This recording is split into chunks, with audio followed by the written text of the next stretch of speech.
Menerusi perkongsian pelawak dan pelakon Bel Ngasri di laman TikTok miliknya, beliau ada berkongsi sebuah rakaman video ketika menjamu selera dengan teman-temannya. Kelibat Datuk Rosham Nor juga turut kelihatan berada di situ.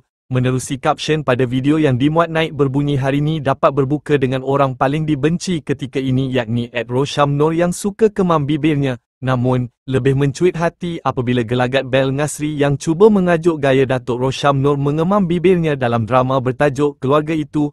Tularnya perkongsian ini telah meraih perhatian para netizen. Menjengah di ruangan komen, pelbagai reaksi mencuit hati diberikan oleh netizen mengenai perkongsian tersebut. Tanpa membuang masa, mari saksikan video ini. Tuju makan kambing tak? Kambing makan? Apa dia? Datuk tanya nak kambing ke, Tok? Datuk, apa Datuk? Tu kambing dah, Tok. Oi, bestnya. Sama macam raya. Raya kita raya awal. Jumpa ada. Kita raya awal. Nanti korang memang request kopi O. Kalau mana ni kopi O kau, dik?